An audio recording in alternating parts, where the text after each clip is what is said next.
Video എടുത്ത് photo എടുത്തപ്പോൾ ചേട്ടനും കൂടെ പോകുന്നായിരുന്നു. ഞാൻ അവിടെ നിന്ന് ചായ കുടിക്കാൻ വേണ്ടി അവിടെ നടന്നു വന്നപ്പോൾ ചേട്ടൻ്റെ വണ്ടി എന്തോരം ഐറ്റംസാന്ന് നോക്കി. ഇത് സ്പൈഡർമാൻ, പിന്നെ നമ്മളുടെ ടെഡി ബിയറും ടെഡി ബിയറും എലഫൻറ്റും, പിന്നെ പ്ലാസ്റ്റിക്കിലുള്ള പഴയ ഫ്രൂട്ട്സിൻ്റെ ഇത്, ചെണ്ട, JCB, ജിറാഫ്, മറ്റേ എന്താണ് ഭാഗ്യമോള അങ്ങനെ എന്തൊക്കെ പറയുക. എൻ്റെ ചേട്ടൻ്റെ മോള് പറയുമായിരുന്നു പണ്ട്, പാവക്കുട്ടി ഉണ്ടായിരുന്നു. ഇത് ടെഡി ബിയർ. പിന്നെ അത് ഇവിടെ ഉണ്ട് കുറേ ടിപ്പറും അതും ഇതൊക്കെ ഇട്ട് ഓരോ ഐറ്റംസാണെന്നൊക്കെ. ഇത് ചെറിയ ഡിയോ ആണത്. ഇതിൻ്റെ ഈ നടുക്കാണ് പുള്ളി ഇരിക്കുന്നത്. നോക്കി കുറച്ച് സ്പേസേ പുള്ളിക്ക് ഇരിക്കാനുള്ളൂ, ബാക്കി മൊത്തം കളിപ്പാട്ടങ്ങളാണ്.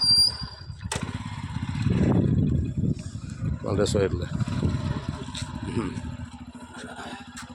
ഐറ്റംസ് കുറേ ഉണ്ട്. ഈ ഇരുട്ടായതുകൊണ്ട് അത്ര ക്ലിയർ ആവണമില്ല എനിക്ക്, പക്ഷേ എനിക്ക് പറ്റുന്ന പോലെയൊക്കെ ഞാൻ എടുത്തിട്ടുണ്ട്. ഇത് പെൺകുട്ടികൾ തലയിലിടുന്ന മറ്റേ ബുഷ് ബാൻഡ് എന്താ പറയുക, കുറേ ഐറ്റംസ് ഉണ്ട്. ഐറ്റംസിൻ്റെ അയ്യരുകളിയാണ്. ഇതാണ് ചേട്ടൻ. ഹായ്. അപ്പോൾ ഓക്കെ.